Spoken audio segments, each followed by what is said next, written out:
जय श्री राम मित्रों।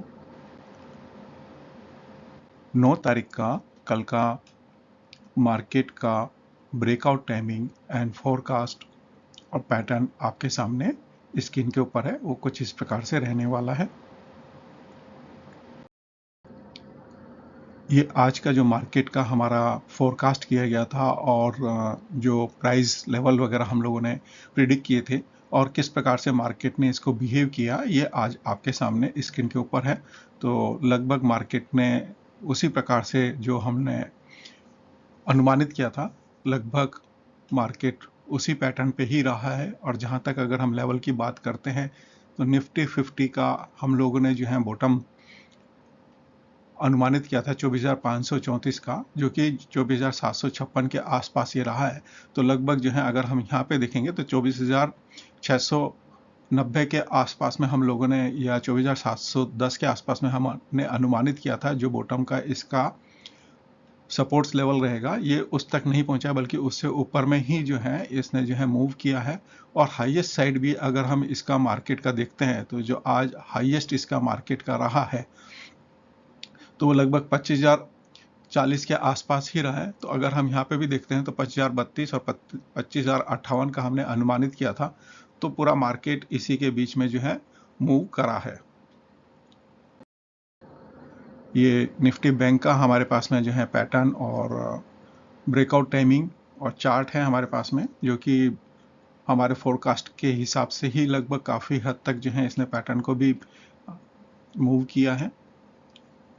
और जहाँ तक अगर हम लेवल की बात करते हैं तो बॉटम का लेवल अगर हम देखते हैं तो वो जो है आज मार्केट जो बॉटम था इसमें निफ्टी बैंक के अंदर 50,465 के आसपास था।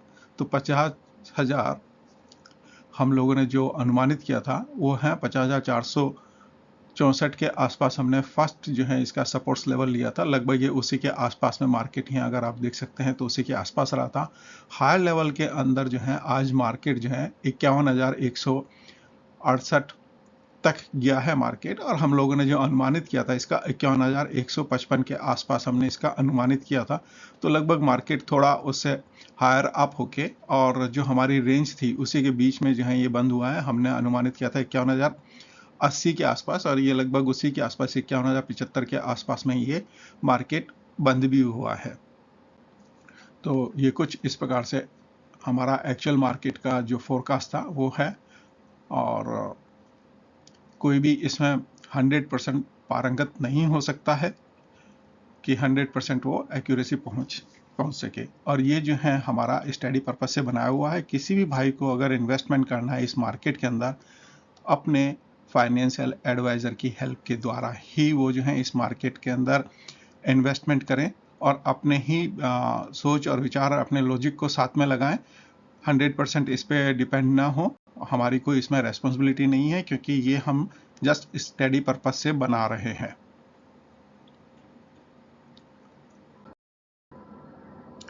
मार्केट के लेवल जो हैं कल जो अनुमानित हो सकते हैं वो आपके सामने इस प्रकार से हैं। निफ्टी 50 का अगर हम देखते हैं तो सपोर्ट्स लेवल जो हैं अगर हम अनुमानित कर सकते हैं तो 24,907 के आसपास एक हमारे को दिखता है। अगर यहाँ पे भी अगर वो ब्रेकआउट करता है तो 24,775 के आसपास का एक लेवल हम यहाँ उसको अनुमानित कर सकते हैं। फर्दर डाउन होने पे 24,645 के आसपास या 24,550 के आसपास भी एक आप फिगर यहाँ देख सकते हैं। रेजिस्टेंस की अगर बात करेंगे तो निफ्टी 50 में पहला रेजिस्टेंस हमारे को 25,120 के आसपास देखने को मिल सकता है।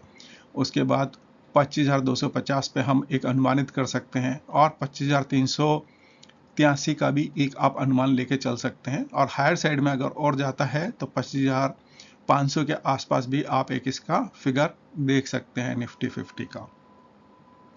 निफ्टी बैंक की अगर हम बात करते हैं तो पहला जो सपोर्ट्स हमारे को देखने को मिलता है वो है 50,870 के आसपास में। अगर यहाँ ब्रेक डाउन होता है तो 50,680 के आसपास आप एक फिगर इसका यहाँ देख सकते हैं। अगर फर्दर इससे डाउन होता है तो 50,500 और 50,350 का आप इसमें यहाँ निफ्टी बैंक के अंदर एक फिगर देख सकते हैं। जहाँ तक रेजिस्टेंस की अगर हम बात करेंगे तो रेजिस्टेंस में पहला रेजिस्टेंस हमारे को 51,170 के आसपास बनता हुआ कुछ दिखता है। फर्दर अगर आगे मूव करता है बैंक निफ्टी तो हम 51,360 के आसपास एक फिगर देख सकते हैं। फर्दर मूवमेंट में हम 51,550 का फिगर और 51,700 भी आप इसमें निफ्टी बैंक के अंदर अनुमानित कर सकते हैं।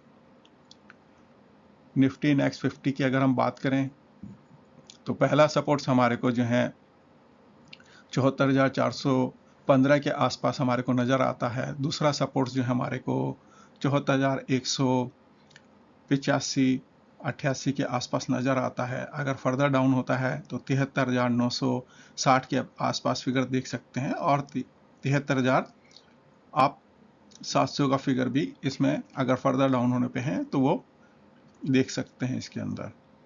जहाँ तक रेजिस्टेंस की बात करते हैं हम निफ्टी नेक्स्ट 50 में तो 74,780 के आसपास पहला रेजिस्टेंस हमारे को देखने को मिलता है। फर्दर अप होने पे 75,000 का एक अनुमान आप इसमें लगा सकते हैं और फर्दर अप होने पर या इस रेजिस्टेंस को ब्रेक करने के बाद में 75,240 का और 75,420 के आसपास भी आप निफ्टी नेक्स्ट 50 में फिगर देख सकते हैं। रिलायंस इंडस्ट्रीज की बात करें तो पहला सपोर्ट्स हमारे को 2,760 के आसपास नज़र आता है। फर्दर डाउन होने पे 2,715 के आसपास आप इसका फिगर देख सकते हैं और बॉटम अगर जाता है तो 2,670 के आसपास भी आप इसका कुछ अनुमानित फिगर कर सकते हैं। यहाँ तक अगर हम रेजिस्टेंस की बात करते हैं तो पहला रेजिस्टेंस 2,830 के आसपास हमें नज़र आता है रिलायंस में। दूसरा हमारे को 2,875 के आसपास आप इसका फिगर देख सकते हैं। मार्केट अगर इस रेजिस्टेंस को भी अगर ब्रेक करता है तो 2,920 के आसपास आप इसका एक फिगर टच करते हुए आप रिलायंस इंडस्ट्रीज में देख सकते हैं। आईटीसी की अगर हम बात करते हैं तो पहला सपोर्ट्स हमारे को 490 के आसपास में कुछ दिखता है। फर्दर डाउन होने पे ब्रेकआउट होने पे 475 के आसपास आप एक फिगर देख सकते हैं और अगर फिर भी अगर डाउन होता है तो 450 का भी आप एक इसमें फिगर देख सकते हैं। अगर जहाँ तक रेजिस्टेंस की बात करते हैं आईटीसी इंडस्ट्रीज के लिए तो आईटीसी के अंदर पहला हमारे को रेजिस्टेंस 520-523 के आसपास हमारे को नज़र आता है। फर्दर इस रेजिस्टेंस को भी अगर ब्रेक करते हैं तो 540-42 के आसपास आप एक फिगर देख सकते हैं। अगर यहाँ पे भी अगर इसको ब्रेकआउट करके मार्केट बढ़ेगा तो आप 560 और 80 का भी आप एक फिगर यहाँ आईटीसी में देख सकते हैं। एक्सिस बैंक की अगर हम बात करते हैं तो एक्सिस बैंक में पहला सपोर्ट्स हमारे को 1,130 के आसपास कुछ नज़र आता है। दूसरा जो है 1,100 के आसपास आप इसका फिगर देख सकते हैं। अगर यहाँ भी अगर वो ब्रेक डाउन होता है तो 1,070-75 का फिगर इसके अंदर एक्सिस बैंक में देख सकते हैं। रेजिस्टेंस की बात करते हैं तो 1,175 के आसपास पहला हमारे को रेजिस्टेंस एक्सिस बैंक में नज़र आता है। मार्केट अगर इसको भी ब्रेक करता है तो आगे जो है फर्दर 1,200 का फिगर आप इसमें अनुमानित कर सकते हैं। अगर यहाँ पे भी आगे बढ़ता है तो 1,240 और 50 का फिगर आप एक्सिस बैंक में देख सकते हैं। अगर हम आईसीआईसी बैंक की बात करते हैं तो पहला सपोर्ट्स हमारे को 1,210 के आसपास में कुछ नज़र आता है। दूसरा सपोर्ट्स हमें 1,180 के आसपास बनता हुआ नज़र आता है। अगर यहाँ पे भी अगर वो ब्रेक डाउन करता है तो 1,150 के आसपास में भी आप इसका जो है आईसीआईसी बैंक का लेवल देख सकते हैं। जहाँ तक रेजिस्टेंस की बात करते हैं मार्केट अप साइड के अंदर पहला रेजिस्टेंस हमारे को आईसीआईसी बैंक में 1,260 के आसपास नज़र आता है। इसको अगर वो क्रॉस ओवर करता है तो 1,290 के आसपास आप इसका फिगर देख सकते हैं। फर्दर अगर इसको भी ब्रेक करके अगर मार्केट आगे बढ़ेगा तो फिर 1,320 और 1,345 का भी फिगर आप आईसीआईसी बैंक में देख सकते हैं। जहाँ तक प्लेनेटरी पोजीशंस के हिसाब से अगर हम बात करेंगे तो जहाँ तक सपोर्ट्स या लोअर लेवल की बात करते हैं तो निफ्टी 50 में 23,825 के आसपास हमारे को कुछ फिगर अनुमानित होता है, और हायर साइड्स के अंदर हमारे को 26,230 के आसपास आप एक फिगर निफ्टी 50 में देख सकते हैं। बैंक निफ्टी के अंदर 49,315 के आसपास यानी 49,315 के आसपास आप एक इसका फिगर देख सकते हैं, और हायर साइड्स के अंदर जो है 52,755 के आसपास आप एक फिगर इसका देख सकते हैं या अनुमानित कर सकते हैं। निफ्टी नेक्स्ट 50 की अगर हम बात करते हैं तो हमारे को लोअर साइड्स के अंदर जो है लेवल 72,530 के आसपास आप अनुमानित कर सकते हैं, और हायर साइड्स के अंदर 76,690 के आसपास आप एक इसका निफ्टी नेक्स्ट 50 का फिगर अनुमानित कर सकते हैं। कल के बनने वाले जो प्लैनेटरी योग हैं वो कुछ इस प्रकार से टाइमिंग है। मॉर्निंग में जो पहला योग अगर हमारा बन रहा है तो 8:52 पे बन रहा है, वो है चंद्रमा और यूरेनस का 150 का है जो षडाष्टक योग है।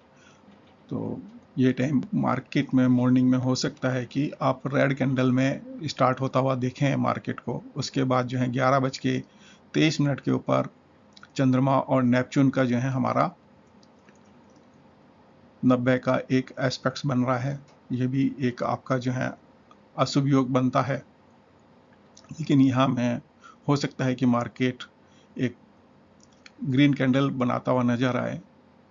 11:53 पे भी जो है यहाँ पे बुध और शनि का जो है कक्षा शाम में है, और ये पोजीशंस के अंदर जो है षडाष्टक हैं एक दूसरे से, लेकिन यहाँ पे भी मेरे को जो है मार्केट में दोपहर के आसपास में जो है मार्केट एक ग्रीन कैंडल की ओर नज़र आता है। इस टाइमिंग के अंदर 2:27 के आसपास में है चंद्रमा और प्लूटो का एक एस्पेक्ट बन रहा है। अगेन जो है यहाँ पे अगर इन सभी कंडीशंस में देखें तो चंद्रमा जो है अपनी नीच की राशि के अंदर है और प्लूटो भी रेट्रो है, तो आप जो भी अनुमान करेंगे हो सकता है उससे आपका अनुमान अलग ही जाए। कल का अगर हम गुली का टाइम देखते हैं तो गुली का टाइम 12:25 से लेके 1:53 का है, और राहु कालम गुली का कालम जो है 10:57 से लेके 12:25 का है, और यम या केतु कालम जो है सुबह 9:28 तक रहेगा। और कल के जो फेवरेबल होराज अगर अनुमानित कर सकते हैं तो चंद्रमा की हो रहे हैं, और अनफेवरेबल हो रहे हैं जो हैं जुपिटर और वीनस की हैं। तो ये आपके सामने हो रहा का टाइमिंग भी है, इनमें आप देख सकते हैं। ये सब जो है स्टडी पर्पस से ही है। अभी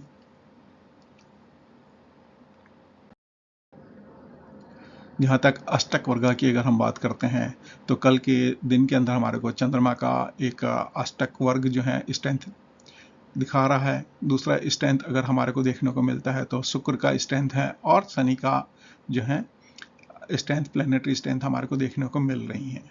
तो ये जो है अष्टक वर्ग इन होराओं के अंदर भी आप इनका इम्पैक्ट देख सकते हैं, या इनकी सब होराओं में आप इनका इम्पैक्ट देख सकते हैं। जहाँ तक चौघड़ियों की बात करेंगे तो कल जो मार्केट स्टार्ट होगा वो अमृत चौघड़िया के अंदर स्टार्ट होगा, उसके बाद काल, फिर जो है शुभ और रोग चौघड़िया जो है हमारा दोपहर के आसपास में होगा। और जब मार्केट जिस समय क्लोज हो रहा होगा उसमें उद्वेग और चरका हमारा जो है चौघड़ियाँ होंगे। तो जो लोग भाई अगर चौघड़ियाओं के हिसाब से अगर मार्केट में इन्वेस्टमेंट करते हैं तो उनके लिए ये हेल्पफुल हो सकता है। मेरा फाइनेंशियल एस्ट्रोलॉजी का कोर्स जो है नवंबर से स्टार्ट होने वाला है। लाइव रिकॉर्डेड इसी के अंदर आपको अवेलेबल है। जिस किसी भी भाई को अगर सीखना है फाइनेंशियल एस्ट्रोलॉजी तो वो ज्वाइन कर सकते हैं। धन्यवाद मित्रों।